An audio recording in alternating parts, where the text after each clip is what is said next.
Hello, আমি কি detective বক্সির সাথে কথা বলছি?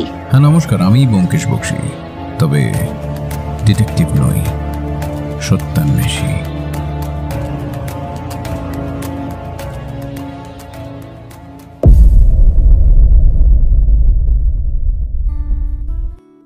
ওয়েলকাম সবাইকে। সবাই কেমন আছেন? আশা করছি সবাই খুব ভালো আছেন। চ্যানেলে কিন্তু এবার ব্যাক টু ব্যাক গল্প আসছে। এতটা ধারাবাহিকতা কিন্তু আর কোনো স্টোরি চ্যানেলে আপনি পাবেন না। তো সেখানে আপনাদেরও তো কিছু দায়িত্ব থাকে, তাই না? আপনারা প্লিজ গল্পগুলো মন দিয়ে শুনুন, ভালো লাগলে গল্পগুলো লাইক করুন, বন্ধুদের সাথে গল্পগুলো শেয়ার করুন, আর চ্যানেলটিকে সাবস্ক্রাইব করে পাশে থাকুন। এবার থেকেই আমাদের চ্যানেলের গল্পগুলো আপলোড করা হচ্ছে আমাদের ফেসবুক পেজেও। আমি এই গল্পের ডেসক্রিপশন বক্সে আমার ফেসবুক পেজের লিঙ্কটি দিয়ে রাখছি, আপনি সরাসরি সেখান থেকেও আমার ফেসবুক পেজে চলে যেতে পারবেন। আপনারা আপনাদের মতামত আমাকে সেখানেও জানাতে পারেন যে আমরা আর ঠিক কি ইমপ্রুভমেন্ট আনতে পারি। আর বেশি বকবক না করে চলুন শুনে নিই আজকের গল্প। শুরু হচ্ছে আজকের গল্প।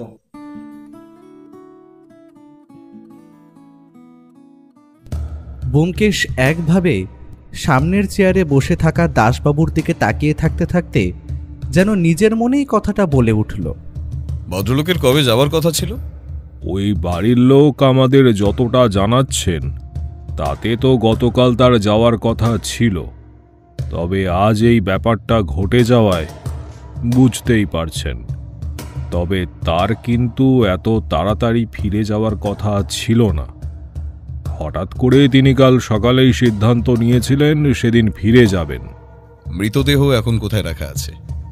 আপাতত মৃতদেহ মর্গে পাঠানো হয়েছে, তবে আমার মনে হলো আপনি হয়তো মৃতদেহ একবার দেখতে চাইবেন, তাই মৃতদেহটা দেখার ব্যবস্থা করে রাখা হয়েছে। আপনি কি এখন একবার যাবেন?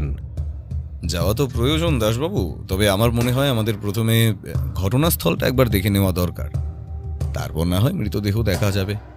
আপনি যেটা ভালো বোঝেন তাতেই হবে।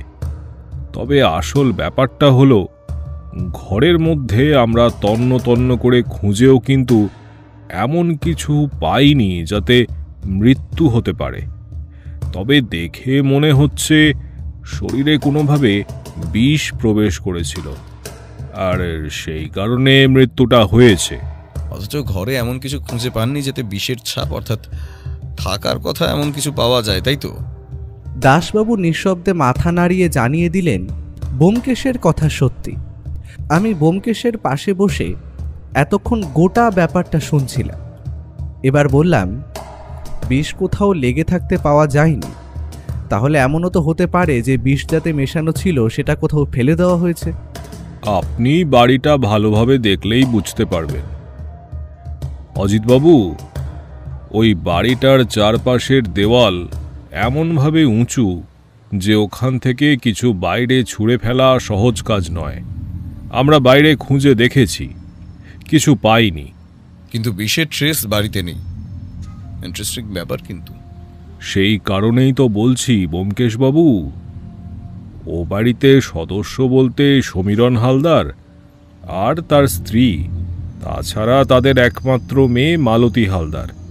আর যে ভদ্রলোক মারা গেছেন তিনি ওদের পরিবারের কেউ নয়, তবে অনেক বছর ধরে এখানেই থাকেন।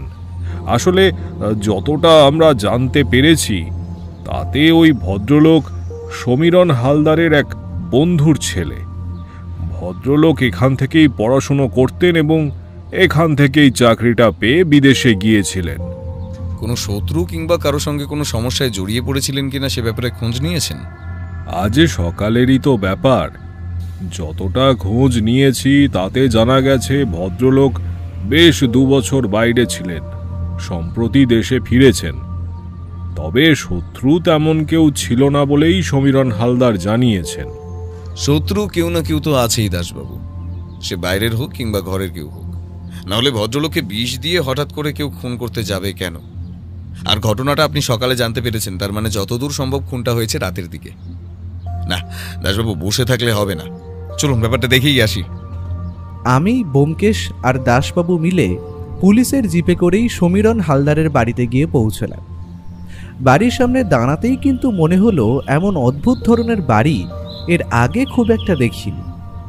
বাড়ির সামনের দিকে উঁচু দেওয়াল প্রায় 2 মানুষের চেয়ে উঁচু। এ বাড়িতে চোর ঢুকতে গেলে তাকে যে বেশ কসরত করে ঢুকতে হবে তা বোঝা যায়। তাছাড়া বাড়ির বড় দরজার সামনে একজন দারোয়ানও আছে। সচরাচর যে বাড়িতে দারোয়ান দেখা যায় সে বাড়ি একটু বিত্তবান বলেই আমি ধারণা করে নিতে পারি। এ বাড়িতে দারোয়ান দেখেও সেই কথাটাই প্রথমে মনে হলো আমাদের। সাথে দাসবাবু থাকার জন্য দারোয়ান খুব সহজেই গেট খুলে আমাদের ভেতরে যেতে দিল। গোটা বাড়ির একটা বর্ণনা এখানে দেওয়া দরকার, সেটা আমাদের পরে কাজে লাগবে। গেট দিয়ে ঢুকে সামান্য খানিকটা জায়গা পেরিয়ে দোতলা বাড়িটা। তার পেছনের দিকে বেশ কিছুটা জায়গা আছে, তবে গোটা বাড়িটাই উঁচু পাঁচিল দিয়ে ঘেরা। বাড়ির পেছনের দিকে একটা রাস্তা চলে গেছে। বাড়ির পেছনে একটা পুরনো দিনের কুয়ো, তাছাড়া তার পাশেই একটা নতুন জলের কল। বাড়িটা দেখেই বোঝা যায় বাড়িটা বেশ পুরনো আমলে তৈরি। তার মোটা কড়িবর্গা এবং থাম সেই সাক্ষ্য দিচ্ছে। আমরা দরজার সামনে এগিয়ে যেতেই বাড়ির ভেতর থেকে এক ভদ্রলোক বাইরে বেরিয়ে এলেন। তিনি হয়তো গেটের সামনে দারোয়ানের সাথে দাসবাবুর কথাবার্তা কোনোভাবে শুনতে পেয়েছিলেন।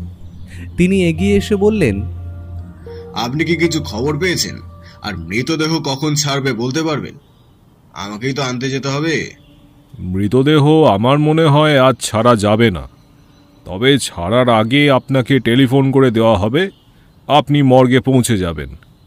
তবে ব্যোমকেশবাবু এই কেসটার বিষয়ে কিছু কথাবার্তা বলতে আপনার কাছে এসেছেন। আশা করি এতে আপনার কোনো অসুবিধা নেই। অসুবিধা কেন থাকবে দাসবাবু? আমি তো নিজেও চাইছি তন্ময়ের এই অবস্থা যে করলো তার শাস্তি হোক। ছেলেটা বিদেশ থেকে মাত্র কয়েকদিনের জন্য থাকতে এলো, আর এর মধ্যে এত কিছু ঘটে গেল। ক্ষমা করবেন সমীরণবাবু, আমরা যদি ভেতরে গিয়ে বসে ব্যাপারে কথা বলতাম তাহলে খুব ভালো হতো। হ্যাঁ হ্যাঁ, অবশ্যই। আসলে এসব ব্যাপার ঘটে গিয়ে আমার মাথায় নেই সব। যাই হোক, আসুন, আপনারা ভেতরে আসুন।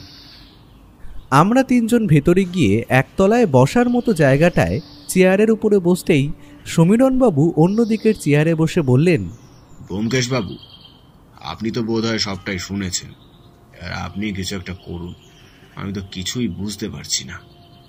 ওভাবে হবে না সমীরণবাবু, আপনি আমায় প্রথম থেকে সব ব্যাপারটা একটু খুলে বলুন, তারপর আমি দেখছি কি করা যায়। এমনকি আপনার কথাও। আমি সমীরণ হালদার। আমি একসময় একটা ছোট্টখাটো ব্যবসা করতাম, তবে আমার পৈতৃক সম্পত্তি যা আছে তাতে আমার ব্যবসা না করলেও চলে যেত। তবে কিছুটা নিজের শখের বসেই আমি ব্যবসাটা করতাম। তবে বছর কয়েক আগে থেকে সেই ব্যবসা থেকে আমি একেবারে অবসর নিয়ে নিয়েছি। আমার সেই ব্যবসা এখন অন্য একজন দেখছেন, তবে সেখান থেকে কিছু টাকা আমি প্রতি মাসে পাই।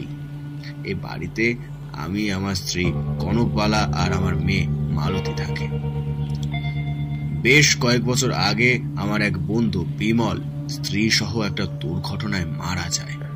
তাদের একমাত্র ছেলে তন্ময় তারপর থেকে আমার কাছেই থাকতো। আসলে এখান থেকে তার কলেজে পড়াশোনা এবং সমস্ত কিছু ভালোভাবে চলে যেত। সেই কারণে সে আমার এখানে এসে থাকতে শুরু করে।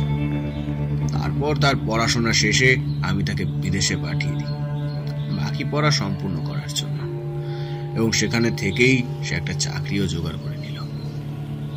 এর আগেও তন্ময় আমার কাছে থাকতে এসেছিল বেশ কিছুদিনের জন্য, তারপর আবার ফিরে গেছে। এবার যখন সে এসেছিল তখন সেখানকার একটি মেয়েকে তার পছন্দ হয়েছে এবং সে বিয়ে করতে চায়। আমার কোনো আপত্তি ছিল না।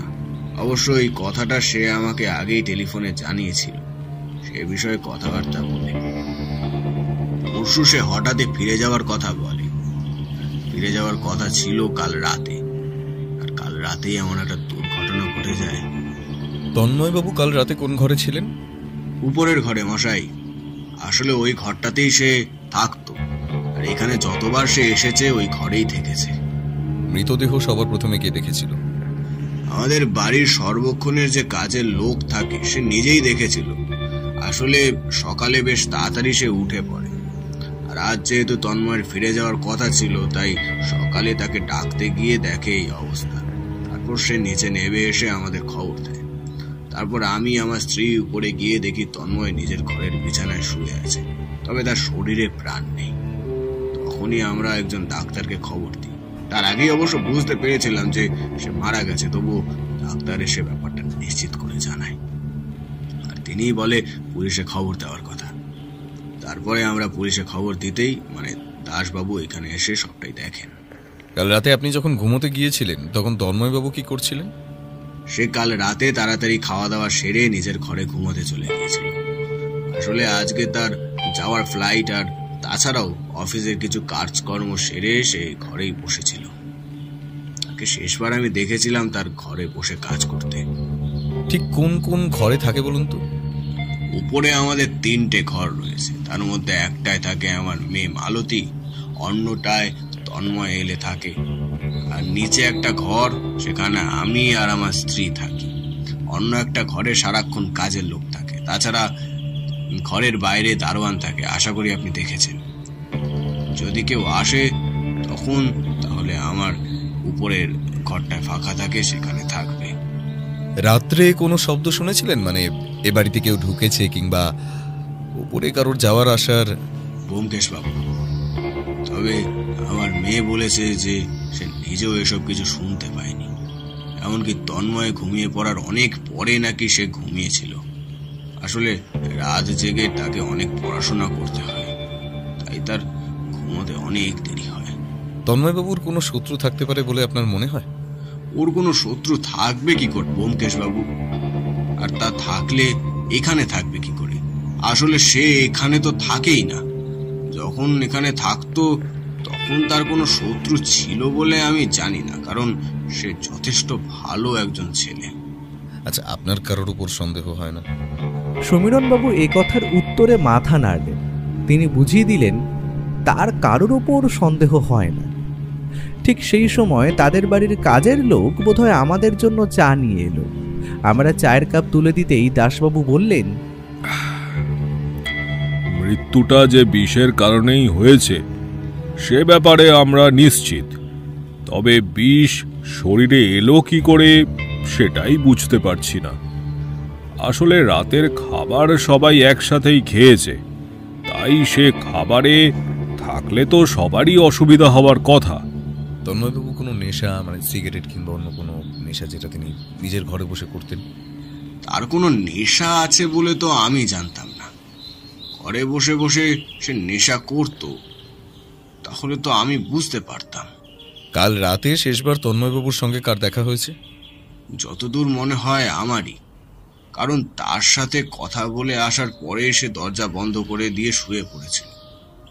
তারপর আর কেউ তার ঘরে তো যাবে না।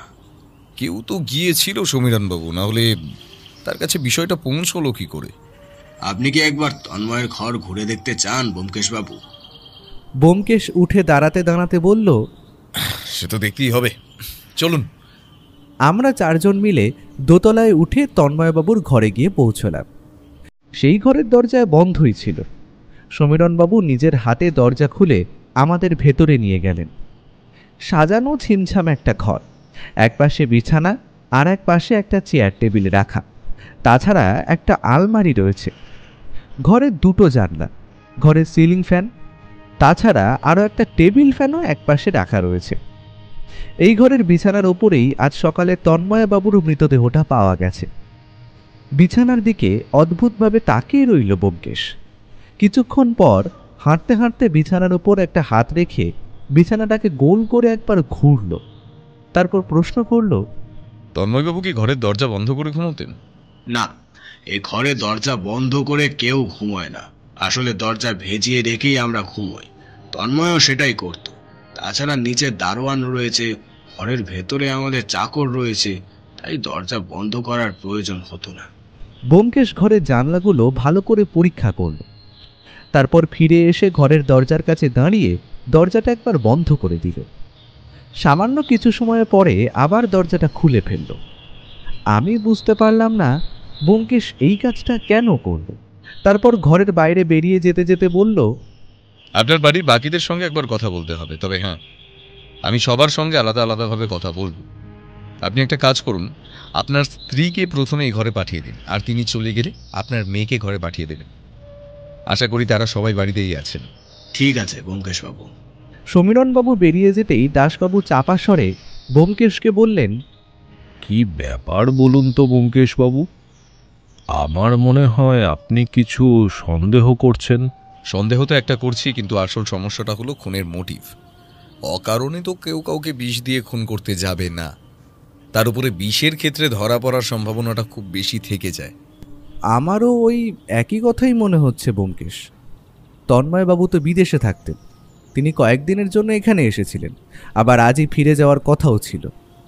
এর মধ্যে তার সাথে কারোর এমন কি শত্রুতা হলো যে তাকে খুন হতে হলো? অনেক কারণ হতে পারে ভাইয়া, তবে এখনই সেসব নিয়ে ভেবে নেওয়ার প্রয়োজন নেই। আগে সবার কাছ থেকে তাদের ধারণাটা শুনিনি, তারপর না হয় ভাববো। সমীরণবাবু বেরিয়ে যেতেই তিনি আমাদের ঘরে এসে ঢুকলেন। তাকে দেখেই বোঝা যায় তিনি সমীরণবাবুর স্ত্রী। তিনি আসতেই ব্যোমকেশ দরজা থেকে সরে এসে ঘরের একপাশে দাঁড়িয়ে বলল, কনকবালা দেবী। আচ্ছা, এই তন্ময় নামের ভদ্রলোক কেমন ছিলেন? মানে আপনার তাকে কেমন বলে মনে হতো? এই কথাটার আশা কনকবালা দেবী নিজেও করেননি। তাছাড়া আমি আর দাশবাবু ব্যোমকেশের প্রশ্ন শুনে একটু অবাক হয়ে গিয়েছিলাম। হঠাৎ এমন একটা প্রশ্ন ব্যোমকেশ করল কেন? তবে কনকবালা দেবী সামলে নিয়ে বললেন, তন্ময় ছেলে হিসেবে খুব একটা খারাপ ছিল না, তবে বুঝতেই পারছেন অজিতেশ বাবু, আমার বাড়িতে একটা মেয়ে রয়েছে, তাই ওকে এখানে রাখতে আমি প্রথমে একটু আপত্তি করেছিলাম বটে, তবে ছেলেটা পড়াশোনায় বেশ ভালো আর ছেলে হিসেবেও ভালো, তাই আর বেশি জোর করিনি। কাল রাতে শেষবার আপনার সঙ্গে তন্ময়ের কথা কখন হয়েছিল? খাবার সময় আমার সাথে দু একটা কথা হয়েছিল। আসলে ও বিয়ে করবে বলে ঠিক করেছিল, তাই চেয়েছিল বিয়েটা ওখানেই সারতে। তবে ফিরে এসেছিল একবার ওই নিয়ম রক্ষার খাতিরে। আচ্ছা, বিয়েতে আপনার কোনো রকম আপত্তি ছিল? আমার এতে আপত্তি করার কি আছে? সে সেখানে চাকরি পেয়েছে, সেখানেই থেকে যাবে বলে ঠিক করেছিল, আর সে সেখানে বিয়ে করবে যখন ভেবেছে তা তো ভালোই। বরং সে আমার মত চেয়েছিল, এমনকি টেলিফোনে আমার সাথে এ বিষয়ে কথাও হয়েছিল। তখন তো আমি ওকে মতও দিয়েছিলাম। তার মানে এই সমস্ত ব্যাপারে আপনি খুশি ছিলেন। আচ্ছা, কাল রাতে কি আপনি তন্ময়বাবু শুয়ে পড়ার পরে উপরে কাউকে আসতে দেখেছেন? না। আচ্ছা বেশ, তাহলে আপনি এখন আসুন আর আপনার মেয়েকে একবার এই ঘরে পাঠিয়ে দিন। আমি তার সঙ্গে এই বিষয়ে কিছু কথাবার্তা বলতে চাই। মালতীকে আবার এই বিষয়ে টানছেন কেন ব্যোমকেশ বাবু? ও এসবের কিছুই জানে না। তা আমি জানি কনকবালা দেবী, তবে নেহাত জেরা করার জন্যই তার সঙ্গে কথা বলতে হবে। তবে তাকে আমি বেশিক্ষণ আটকে রাখবো না। কনকবালা দেবী একবার আমাদের তিনজনকে দেখে ঘরের বাইরে চলে গেলেন। তার একটু পরেই আমাদের ঘরে এসে ঢুকল সমীরণবাবুর মেয়ে মালতী। তার বয়স বড়জোর 20 কি 21 হবে। সুন্দর সুশ্রী মুখের ভাব, মাথায় লম্বা চুল, তাছাড়া মুখে একটা বেশ মাধুর্য রয়েছে। সে আমাদের ঘরে ঢুকে একটু ইতস্তত করে প্রশ্ন করল, অজিতেশ বাবু, আপনি আমায় ডেকেছেন? হ্যাঁ, তোমার সঙ্গে তন্ময়বাবুর খুনের ব্যাপারে একটু কথা বলতে হবে। তুমি তো দোতলার ঘরেই ঘুমোতে। কাল রাত্রে তুমি কিছু শুনতে পাওনি? আসলে আমি ঘরের দরজা বন্ধ করে রাত জেগে পড়াশোনা করি আর তারপরে ঘুমোতে চলে যাই, তাই রাত্রে তেমন কিছু শুনতে পাইনি। আসলে রাত্রে আমি ঘরের বাইরে খুব একটা আসি না। তন্ময়বাবুর সঙ্গে তোমার কাল রাত্রে শেষবার কখন কথা হয়েছিল? তন্ময় দ্বারা চলে যাওয়ার কথা ছিল। কাল রাত্রে আমার ঘরে এসেছিল, আমার সাথে বেশ কিছুক্ষণ কথা বলে তারপর নিজের ঘরে ঘুমোতে চলে গেল। যদি তোমার আপত্তি না থাকে তাহলে ঠিক কী বিষয় নিয়ে তোমাদের কথা হয়েছিল তা কি জানতে পারি? না, তেমন কিছু না। এই আমার পড়াশোনা আর তাছাড়া তন্ময়দার বিদেশে বিয়ের ব্যাপারে এইসব কিছু নিয়েই কথাবার্তা হয়েছিল। তোমার কি কাউকে সন্দেহ হয়? না না অজিতেশবাবু, তন্ময়দাকে যে কেউ খুন করতে পারে সেটাই তো ভাবতে পারছি না আমি। ঠিক আছে, তুমি এখন যাও আর তোমাদের বাড়ির কাজের লোক একবার পাঠিয়ে দিও। মালতী ঘর থেকে বেরিয়ে যেতেই দাশবাবু প্রশ্ন করলেন, কিছু বুঝতে পারলেন ব্যোমকেশবাবু? একটাও সূত্র নেই দাসবাবু। একটা সূত্র থাকলে না হয় সেটার উপর ভিত্তি করেই যে কোনো একটা পথে তদন্তটা এগিয়ে নিয়ে যাওয়া যেত। আরে ওটা কি? আমি দেখতে পেলাম ব্যোমকেশ ঘরের একপাশে একটা বড় অ্যাটাচি বাক্সের দিকে এগিয়ে গেল। সেটা যে তন্ময়বাবুর সেটা আমি বুঝতে পারলাম। আসলে আজ বেরিয়ে যাওয়ার জন্য তিনি তার ব্যাগ গুছিয়েই রেখেছিলেন। ব্যোমকেশ চাপা স্বরে বলে উঠল, দাসবাবু দরজার সামনে দাঁড়িয়ে থাকুন, কেউ এলেই আমায় জানাবেন। ব্যোমকেশ এরপর একটা অদ্ভুত কাজ করল। অ্যাটাচি বাক্সটা খুলে তার ভেতর জামা কাপড়, কাগজপত্র, বই, এটা ওটা ঘাঁটতে লাগল। বেশ কিছুক্ষণ এভাবে ঘাঁটাঘাঁটির পর একসময় সেটা আবার গুছিয়ে রেখে বন্ধ করে দিবে। আমার মনে হলো ব্যোমকেশ বাক্সের ভেতর থেকে কিছু যেন একটা তুলে নিয়ে তার জামার আড়ালে লুকিয়ে ফেলল। তারপর যেন কিছুই হয়নি এমন একটা ভাব করে দরজার সামনে এসে দাঁড়াতে নিচ থেকে এবারের কাজের লোককে আসতে দেখা গেল, যে আমাদের জন্য চা নিয়ে এসেছিল। ব্যোমকেশ তাড়াতাড়ি বিছানার একপাশে বসে পড়ল। আমরাও আর উপায় না দেখে বিছানার উপরে বসে রইলাম। লোকটা ঘরে ঢুকে হাত জোর করে আমাদের সামনে দাঁড়ালো। তোমার নাম কি? হরি স্যার। তুমি কতদিন ধরে বাড়িতে কাজ করছো? তা ধরুন 15 বছর ধরে বাড়িতে কাজ করছি। বাহ, তাহলে তো তুমি এ বাড়ির বেশ পুরনো লোক। তন্ময়বাবু যখন প্রথম এই বাড়িতে থাকতে আসেন, আশা করি তখন তুমি এখানেই ছিলে। হ্যাঁ স্যার। ব্যোমকেশ হঠাৎ গলার স্বর নামিয়ে আস্তে আস্তে বলল, একটা কথা বলো তো হরি, সমীরণবাবু যখন তন্ময়বাবুকে বাড়িতে নিয়ে এলেন তখন তাকে এখানে থাকতে কনকবালা দেবীকে আপত্তি করেছিলেন? এ কথায় হরি যেন সামান্য ইতস্তত বোধ করল। তাই দেখে ব্যোমকেশ বলল, তোমার কোনো চিন্তা নেই হরি, তুমি যা বলবে সেই কথাগুলো আমাদের তিনজনের মধ্যেই থাকবে, বাইরের কেউ জানতে পারবে না তুমি আমাদের কি বলেছ। হরি এ কথা শুনে যেন সামান্য ভরসা পেল। তা তার মুখের ভাব দেখেই বোঝা যায়। তারপরে সে বলতে শুরু করল, তন্ময়বাবু প্রথম যখন এ বাড়িতে আসেন তখন বড় দিদিমণি একটু রাগ করেছিলেন। তবে তন্ময়বাবু আসলে খুব ভালো মানুষ ছিল স্যার। সে নিজের ঘরে বসে পড়াশোনা করত, কলেজ যেত ব্যাস, আর খাওয়ার সময় বাইরে আসতো। এসব ছাড়া সে বাইরে কোথাও যেত না, বাড়ির কারোর সাথে বেশি কথা বলতো না, এমনকি বাড়ির বাইরে পর্যন্ত বের হতো না।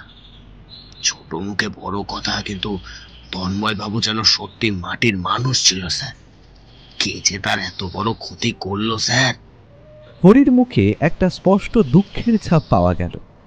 ব্যোমকেশের সাথে অনেক কেসে তার পাশে থেকে মানুষের জবানবন্দি নেওয়ার কাজটা আমি দেখেছি। তাই বুঝতে পারলাম হরি যে কথাগুলো বলছে সেগুলো মিথ্যে নয়। এমনকি তন্ময়বাবুর মৃত্যুতে সে যে নিজেও সামান্য দুঃখ পেয়েছে সেটা তার মুখের ভাবেই বোঝা গেল। ব্যোমকেশ কিন্তু সে ব্যাপারে তেমন গুরুত্ব দিল না। তার বদলে প্রশ্ন করল, হরি তুমি তো এই বাড়িতে সারাক্ষণ থাকো, আশা করি বাড়ির সবাই ঘুমিয়ে পড়ার পরে তুমি ঘুমোতে যাও। কাল যখন তুমি ঘুমোতে গেছিলে তখন উপরের ঘরে তন্ময়বাবুর ঘরে কি আলো জ্বলতে দেখেছিলে? হ্যাঁ স্যার, আপনি ঠিকই বলেছেন। সবার খাওয়া দাওয়া হয়ে গেলে তারপর আমি নিজে খাওয়া দাওয়া সেরে বাসনপত্র গুছিয়ে রেখে নিজের ঘরে ঘুমাতে যাই। কাল যখন ঘুমোতে যাচ্ছিলাম তখন দেখছি নিচে বড় দিদিমণি আর বড় দাদা বাবুর ঘরের আলো বন্ধ, উপরে তন্ময় দাদুর ঘরের মধ্যে আলো জ্বলছে। শুধু একটা ঘরের আলোই জ্বলছিল, আর অন্য কোনো ঘরের আলো জ্বলছিল না? না স্যার। রাতে তুমি কোনো শব্দ শুনতে পেয়েছিলে, ধরো দরজা বন্ধ করার শব্দ কিংবা অন্য কোনো শব্দ? হরি যেন খুব মন দিয়ে কিছু ভাবার চেষ্টা করল। তারপর বলল, ঠিক মনে নেই স্যার, তবে আমি যখন আমার ঘরে গিয়ে শুতে যাচ্ছি তখন মনে হলো একটা দরজার শব্দ আমি পেয়েছিলাম। তবে সেটা দরজা খোলার না দরজা বন্ধ করার তা বুঝতে পারিনি। হরির কথায় ব্যোমকেশের মুখে একটা আশার আলো ফুটে উঠল। সে হঠাৎ বিছানা ছেড়ে উঠে ঘরের দরজাটা একবার আস্তে আস্তে বন্ধ করল, তারপর আর একবার আস্তে আস্তে খুলে দিল। আমরা এবার লক্ষ্য করলাম আসলে দরজাটা আস্তে আস্তে বন্ধ করলে এবং খুললে দরজায় একটা ক্যাঁচ করে শব্দ হয়। বোধহয় এই দরজাটা অনেক দিন ধরে বন্ধ থাকার জন্য এমন একটা শব্দ তৈরি হয়। তারপর ব্যোমকেশ প্রশ্ন করল, রাতের বেলা চারিদিকে নিস্তব্ধ থাকলেও সামান্য আওয়াজও কিন্তু খুব ভালোভাবে শোনা যায়। একবার ভালো করে লক্ষ্য করে দেখো তো ঠিক কোন শব্দটা শুনেছিলে? ব্যোমকেশ এরপর আরও কয়েকবার চেষ্টা করল, কিন্তু হরি কিছুতেই বলতে পারল না আসলে কোন শব্দটা হয়েছিল। এ সময় সিঁড়িতে পায়ের শব্দ পেতেই ব্যোমকেশ বলল, হরি, তোমায় আমি যে প্রশ্নগুলো করেছি তার ব্যাপারে যেন এবার কেউ জানতে না পারে, ঠিক আছে? হরি মাথা নেড়ে সম্মতি জানাতে সমীরণবাবুকে উঠে আসতে দেখা গেল। কি বুঝলেন ব্যোমকেশ বাবু? প্রথমে মৃতদেহটা আমায় দেখতে হবে, তারপর যে কোনো একটা সিদ্ধান্তে আসতে পার, তার আগে না। সমীরণবাবু, আপনার বাড়ির টেলিফোন নাম্বার আশা করি দাসবাবুর কাছে আছে। আপনি বেশি চিন্তা করবেন না, মৃতদেহ ছাড়লেই উনি আপনাকে খবর দিয়ে দেবে। আর তাছাড়া আপনাকে কিছু জানানো হলে আমি টেলিফোন করে নেব। আচ্ছা, আরেকটা কথা আমায় বলুন তো সমীরণবাবু। কি জানতে চান ব্যোমকেশ বাবু? তন্ময়বাবু ঠিক কতদিনের জন্য এখানে এসেছিলেন? আর কাল রাতে কিংবা এর মধ্যে তন্ময়বাবু আপনাদের যখন বিয়ের ব্যাপারটা জানায়, তারপর থেকে তার মধ্যে কোনো পরিবর্তন লক্ষ্য করেছিলেন? সমীরণবাবুর হঠাৎ করেই কিছু মনে পড়ে গেছে এমনভাবে তিনি বললেন, হ্যাঁ ব্যোমকেশ বাবু, আসলে খাওয়ার সময় যখন সে বিয়ের কথা আলোচনা করছিল, আসলে বিয়ের ব্যাপারটা তন্ময় অনেক আগে থেকেই আমাদের একবার জানিয়েছিল, তবে কাল রাতে বিয়ের ব্যাপারটা আরো একবার আমাদের জানায়। আর এটাই তার সিদ্ধান্ত বলে ব্যাপারটা সে নিশ্চিত করেছিল। তখন বেশ স্বাভাবিক মনে হয়েছিল, তবে রাতে যখন তার ঘরে আমি কথা বলতে যাই, তখন যেন মনে হচ্ছিল খুব চিন্তিতভাবে বিছানার উপর বসে কিছু ভাবছে।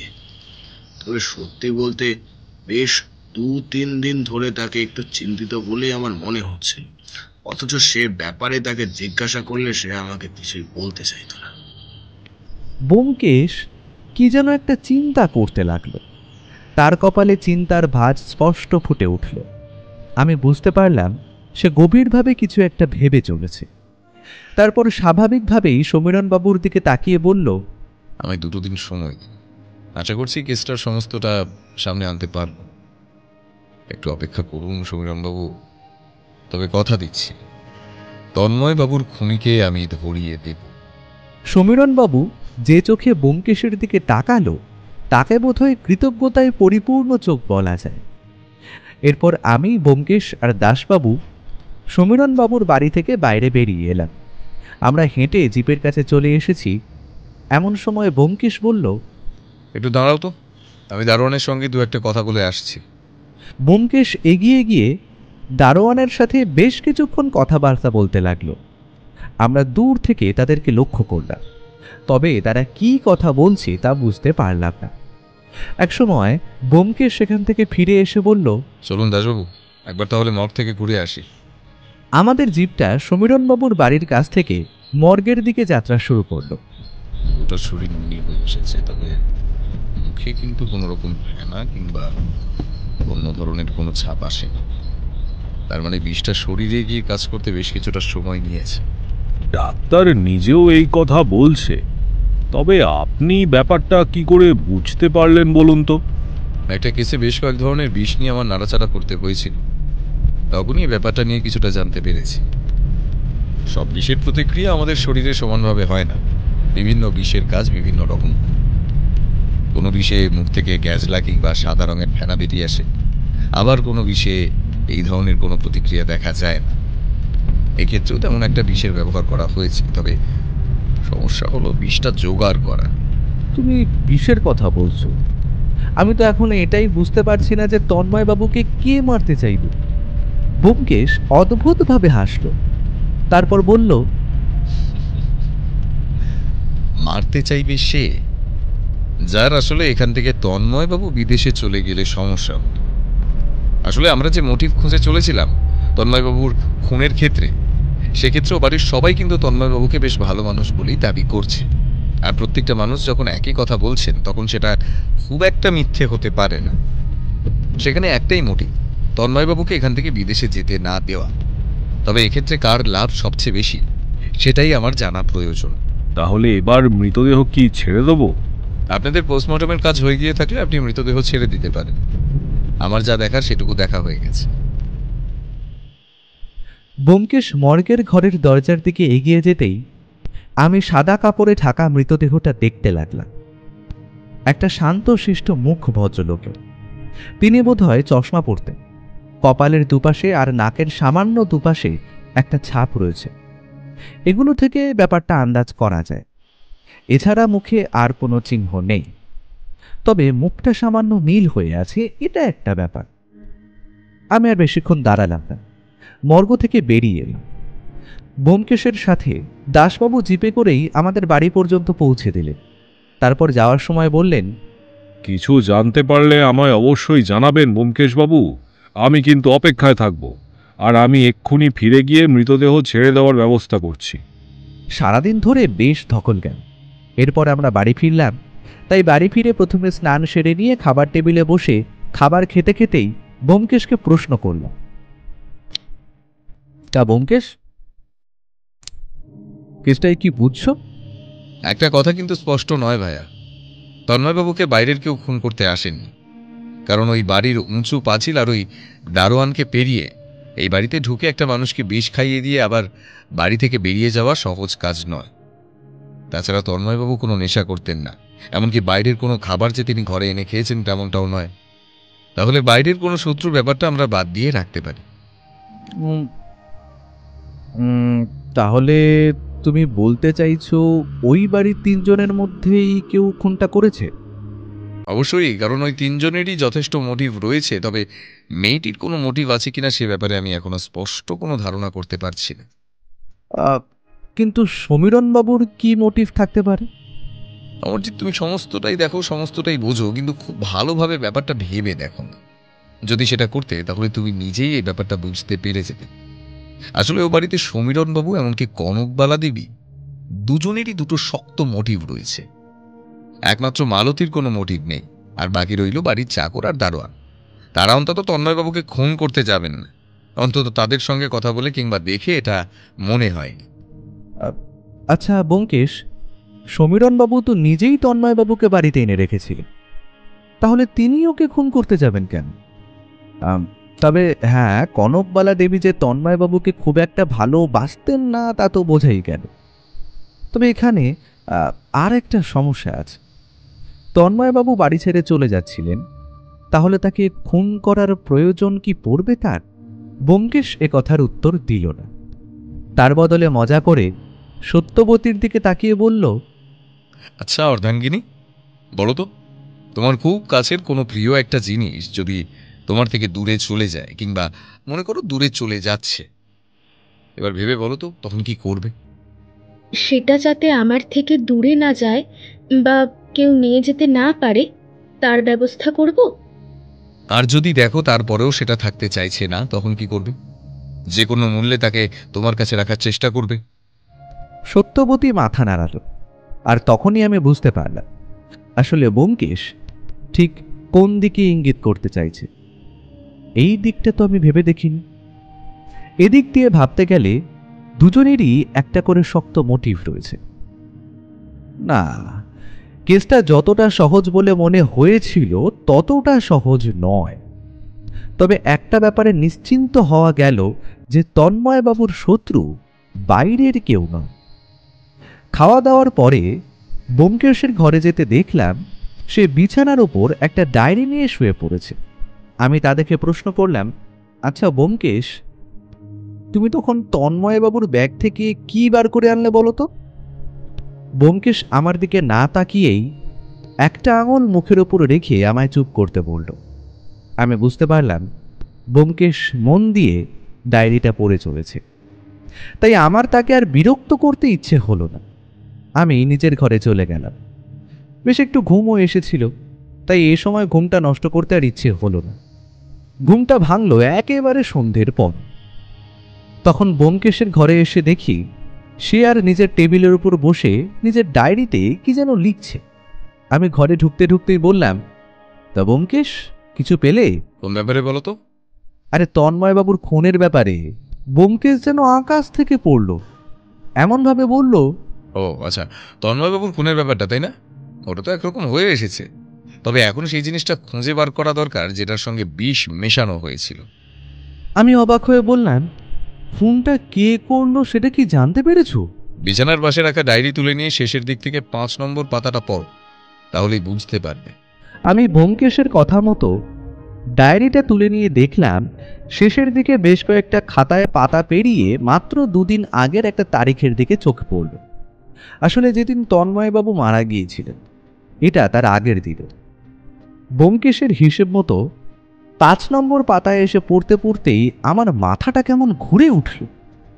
এমন একটা ব্যাপার যে হতে পারে তা আমি ভাবতেই পারিনি। আমি যা পড়ে চলেছি তার সব কি সত্যি? আমি অদ্ভুতভাবে অজিতেশের দিকে তাকিয়ে বললাম, ব্যোমকেশ? হ্যাঁ বন্ধু, তুমি যেটা ভাবছো সেটাই। ডায়েরিটা আমি ঠিক এই কারণেই নিয়ে এসেছিলাম। আমার মনে হয়েছিল ডায়েরি থেকে আমি কিছু একটা পেলেও পেতে পারি। আসলে সেদিন হয়তো তুমি খেয়াল করোনি, আমিও বাড়ি থেকে বেরিয়ে আসার সময় সমীরণবাবুকে শেষ কোন প্রশ্নটা করেছিলেন। ডায়েরির পাতার লেখাগুলো পড়ার পর থেকে আমার মাথার ভেতর এমনিতেই সব এলোমেলো হয়ে যাচ্ছিল। তাই সেদিন ব্যোমকেশ সমীরণবাবুকে শেষ কোন প্রশ্নটা করেছিল আমার ঠিক মনে এলো না। তাই বললাম, কোন প্রশ্নটা করেছিলে তুমি? আমি সমীরণবাবুকে প্রশ্ন করেছিলাম তিনি এর মধ্যে তন্ময়বাবুকে বেশ চিন্তিত দেখেছিলেন কিনা, আর তিনি আমায় উত্তর দিয়েছিলেন গত 2-3 দিন ধরে তাকে বেশ চিন্তিত বলে মনে হয়েছিল। এবার তুমি বুঝতে পারছো তো, ডায়েরির পাতায় ঠিক 5 দিন আগে এই ব্যাপারগুলো লেখা, আর তার সঙ্গে তন্ময়বাবুর চিন্তার ব্যাপারটার যোগ কোথায়। এবার তুমি যদি 4 থেকে 1 নম্বর পাতা পর্যন্ত পড়ো তাহলেই বুঝতে পারবে আসলে আমি কি বলতে চাইছি। আমি ব্যোমকেশের কথা মতো বাকি ডায়েরির পাতাগুলো পড়ে ফেলতেই চমকে উঠলাম। এই ডায়েরিটাই সমস্ত কিছু প্রমাণ করে দিচ্ছে।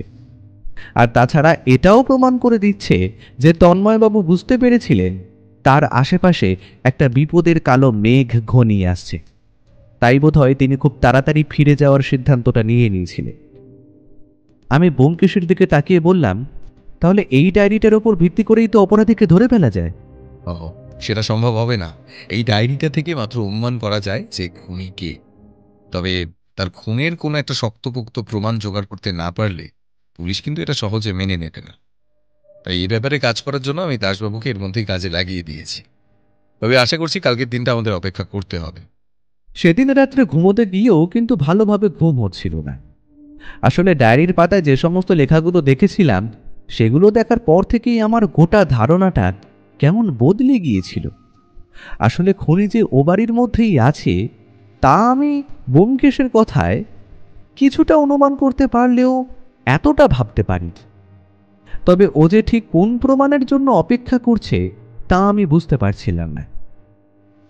আর আর তাছাড়া এখনও আমায় কিছু বলতেও চাইছিল না। তাই আমি নিজেও সেই চেষ্টা করি। আমি অপেক্ষা করতে লাগলাম ব্যোমকেশের সেই প্রমাণটা হাতে আসার জন্য। পরের গোটা দিন একরকমভাবে কেটে গেল। তবে সন্ধ্যের দিকে দাসবাবুর টেলিফোন আসার পরেই ব্যোমকেশের মুখটা সামান্য উজ্জ্বল হয়ে এলো। আর আমি বুঝতে পারলাম ব্যোমকেশ সেই শক্ত প্রমাণটা জোগাড় করতে পেরেছে। আরও নিজেও সন্ধ্যার দিকে আমার ঘরে এসে বলল, বন্ধু, সব অনুমান মিলে গেছে, সমস্ত কিছু তৈরি। কাল সকালে আমরা একবার সমীরণবাবুর বাড়িতে যাব। তবে একটা জিনিস কিন্তু এখনো বাকি রয়ে গেছে। কি বাকি আছে? পুলিশের ডাক্তার জানাচ্ছিল তন্ময়বাবু শেষ যেটা খেয়েছিলেন সেটা হলো একটা মিষ্টি। তবে সেদিন রাত্রে সমীরণবাবুর বাড়িতে সবাই কিন্তু খাওয়া শেষে মিষ্টি খেয়েছিলেন, অথচ তন্ময়বাবুর সেই মিষ্টিটাতেই বিষ ছিল। আর আমি সমীরণবাবুর সঙ্গে কথা বলে জানতে পেরেছি যে মিষ্টিটা ওরা সবাই খেয়েছিল, সেই সব কটা মিষ্টি এক বাটিতেই ছিল। তাই সেখানে তার প্রভাব পড়বে, তার মানে আলাদা করে বিষ মেশানো হয়েছিল। তবে এই বিষ এতটাই মারাত্মক যে এই বিষটা হাতে লাগলেও চামড়ায় সামান্য পার্থক্য লক্ষ্য করা যায়। তাই যত দূর সম্ভব খুনি বিষটা হাতে করে আনে, কিংবা মিষ্টিটাও হাতে করে না এনে কোনো কিছু একটার উপর রেখে এনেছিল। তবে সেই পাত্রটা গেল কোথায়? তার মানে তুমি বলতে চাইছো যে পাত্রে করে মিষ্টিটা তন্ময়বাবুকে খাওয়ানো হয়েছিল সেই পাত্রটাও খুঁজে পাওয়া যাচ্ছে না? সেটাই ভাইয়া, তোমার মনে আছে প্রথম দিন দাসবাবু বলেছিলেন ও বাড়ি থেকে কোনো কিছু বাইরে বার করা খুব একটা সহজ নয়, আর সেটা তুমিও বুঝতে পেরেছ। এবার আমার প্রশ্ন হলো, তাহলে এই বিষের শিশি কিংবা মিষ্টি নিয়ে যাওয়ার পাত্রটা কোথায় গেল? আশা করি ওই পাত্রটাকে আবার খাওয়ার কাজে বাড়ির বাসনপত্রের সঙ্গে মিশিয়ে ফেললেন। সে বিষটা সম্পর্কে খুব ভালোভাবেই জানতো সে। একটা কথা আমার মনে পড়ছে, বুঝলে, তবে সেটা ঠিক কি না আমি জানি না। তোমার মনে আছে সমীরণবাবুর বাড়ির পেছনে একটা পরিত্যক্ত কুয়ো রয়েছে? ঠিক এই কথাটাই আমারও মনে হয়েছিল ভাইয়া। ব্রিলিয়েন্ট, তোমার বুদ্ধি খুলছে। চলো, এখন আর সময় নষ্ট করে লাভ নেই। কাল সকালে একেবারে সমীরণবাবুর বাড়িতেই এই রহস্যের জট খুলব না হয়। পরদিন সকালে আমরা গিয়ে পৌঁছলাম সমীরণবাবুর বাড়িতে। দাসবাবু বোধহয় আগেই কিছু বলে রেখেছিলেন, তাই আমরা যাওয়ার আগেই নিচের বসার ঘরে সমীরণবাবু, তার স্ত্রী কনকবালা দেবী এবং তাদের মেয়ে মালতী বসেছিল। তাছাড়া তাদের বাড়ির চাকর এবং দারোয়ান তখন ঘরেই ছিল। আমরা গিয়ে পৌঁছতেই সমীরণবাবু উদাস মুখে বললেন, ব্যোমকেশবাবু, জানা গেছে কিছু? সমস্ত কিছুই জানা গেছে সমীরণবাবু। তন্ময়বাবুকে যে খুন করেছে এবং ঠিক কী কারণে খুন করেছে তার সমস্ত কিছুই জানা গেছে। তবে তবে বিশেষ শিশিটা আর যে পাত্রে করে তন্ময়বাবুকে মিষ্টি খেতে দেওয়া হয়েছিল, সেই পাত্রটা আমার বোধহয় আপনাদের বাড়ির ঠিক পেছনে ফেলা রয়েছে। আমি দুজন পুলিশ কনস্টেবলকে পাত্র আর শিশিটা তুলে আনার কথা বলে এসেছি। আশা করি তার সঙ্গে খুনির হাতের ছাপ মিলে যাবে, তাই তো মালতী? আমি কি করে জানবো? তুমি তোমার কলেজের যে বন্ধুকে দিয়ে বিষটা আনানোর ব্যবস্থা করেছিলে তার কথা আমরা জানতে পেরেছি, এবং সে তন্ময়বাবু আসার আগেই বিষটা তোমার হাতে তুলে দিয়েছিল। তুমি সেটা রেখে দিয়েছিলে কারণ ভেবেছিলে সেটা হয়তো কাজে লাগতে নাও পারে। কারণ তুমি ভেবেছিলে তন্ময়বাবুকে বুঝিয়ে বললে তিনি হয়তো সব বুঝতে পারবেন। কিন্তু তন্ময়বাবু বুঝতে চাননি, তার বদলে তিনি তাড়াতাড়ি এখান থেকে চলে যেতে চেয়েছিলেন, আর সেই সুযোগটা তুমি তাকে দাওনি। এসব আপনি কি যাতা বলছেন ব্যোমকেশবাবু? আমার মেয়ে তন্ময়কে মারতে যাবে কেন? সেটা আমার থেকে ভালো আপনার মেয়ে বলতে পারবে। তবে আমার মনে হয় আপনার মেয়ে তন্ময়বাবুকে কোনোভাবে ভালোবেসে ফেলেছিল, তাই তন্ময়বাবুর বিয়ে ঠিক হওয়ার পর থেকে ব্যাপারটা সে মেনে নিতে পারেনি। সে হয়তো তন্ময়বাবুকে সেদিন রাতে বোঝানোর জন্য তার ঘরে গিয়েছিল, আর তাই আপনাদের বাড়ির চাকর ঘুমোতে যাওয়ার সময় দরজা বন্ধ করার শব্দ পেয়েছিল। আসলে এই শব্দটা দরজা বন্ধ করার।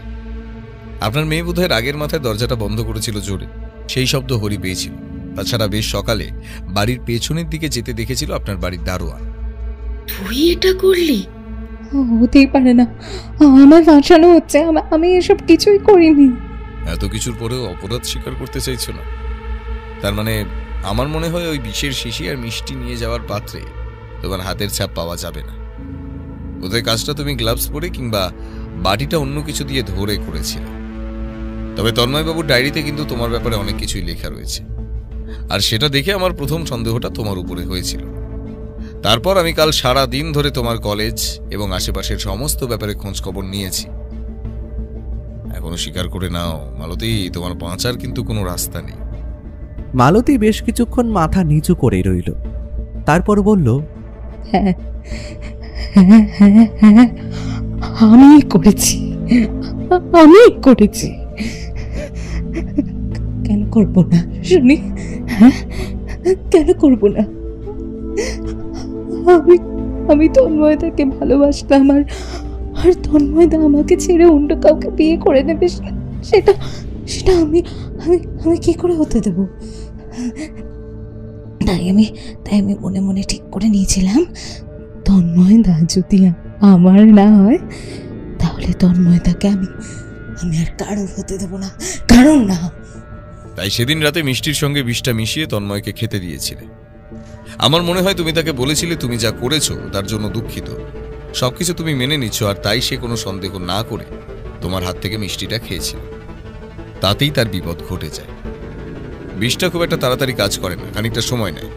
তাই তন্ময়বাবু নিশ্চিন্ত হয়ে ঘুমিয়ে পড়েছিলেন, আর ঘুমের মধ্যেই গোটা ব্যাপারটা ঘটে যায়। ব্যোমকেশের কথায় সমীরণবাবু এবং কনকবালা দেবী ভেঙে পড়েছিলেন। সমীরণবাবু প্রায় কাঁদতে কাঁদতে বললেন, একবার তো আমাদের সবটা বলতে পারতি, আমরা তো এখানেই বেঁচে ছিলাম নাকি? কেন এটা করতে গেলি? আমি অবাক হয়ে তাকিয়ে দেখলাম মালতীর মুখটা কেমন শক্ত হয়ে এসেছে। সে কিন্তু অন্যান্যদের মতো ভেঙে পড়েনি, তার চোখে জলের বিন্দু নেই। হঠাৎ করে এমন একটা ব্যাপার ঘটে গেল যে আমরা স্তম্ভিত হয়ে গেলাম। চোখের পলকে মালতীর বাঁ হাতে উঠে এলো একটা বিষের শিশি। সেই বিষের শিশি থেকে তার ভেতরের তরল পদার্থটা হঠাৎ করে সে হাঁ করে গিলে ফেলল। এটা দেখে সমীরণবাবু আর ব্যোমকেশ তাড়াতাড়ি তাকে হাঁ করিয়ে মুখ থেকে জিনিসটা বার করার চেষ্টা করতে লাগলেন, কিন্তু ততক্ষণে তা খাওয়া হয়ে গেছে। গোটা ঘটনায় আমরা সকলেই স্তম্ভিত হয়ে গিয়েছিলাম। তারপরেও তাকে হাসপাতালে নিয়ে যাওয়ার ব্যবস্থা করা হলো, কিন্তু পথেই সে মারা গেল। গোটা ঘটনাটা যে এমন একটা পরিসমাপ্তি হবে তা আমি ভাবতেও পারিনি। বাড়ি ফেরার পথে সমীরণবাবু ব্যোমকেশের দুটো হাত শক্ত করে ধরে কাঁদতে কাঁদতে বলেছিলেন, কি হয়ে গেল ব্যোমকেশ বাবু, কি হয়ে গেল? সব হারালাম আমি, সব। ব্যোমকেশ সমীরণবাবুর হাত শক্ত করে ধরে বলেছিল, দেখুন, যা হওয়ার সেটা তো আপনাকে মেনে নিতে হবে। এখন আপনি নিজেকে শক্ত করুন, সেটা তো আর আমাদের এখন কিছু করার নেই। সমীরণবাবু আর কনকবালা দেবীকে বাড়ি পৌঁছে দিয়ে আমরা বাড়িতে ফিরে এসেছিলাম। মালতীর মৃতদেহ পুলিশ নিয়ে গিয়েছিল। এমন একটা ঘটনার পর আমরা বাড়ি ফিরে নিজেদের ঘরে চেয়ারের উপরে থম মেরে বসেছিলাম। বৌঠান আমাদের ঘরে এসে ঢুকে আমাদের মুখ দেখে বলল, এই কি হয়েছে বলো তো? আমি আর ব্যোমকেশ দুজনেই বেশ কিছুক্ষণ চুপ করে রইল। তারপরে ও বলল, মেয়েটা যে এতটা শক্ত, এতটা সাহসী তুমি ভাবতে পারলে আগে থেকে অন্তত কিছু একটা ভেবে রাখতাম। এরকম নিয়ে আমি খুব কম দেখেছি, বুঝলে। আমাদের চোখের সামনে মেয়েটা আত্মহত্যা করে ফেললো, অথচ আমরা কিছুই করতে পারলাম না। বৌঠান আমাদের দুজনের মুখের দিকে তাকিয়ে রইল, কিন্তু কিছু উত্তর দিতে পারল না।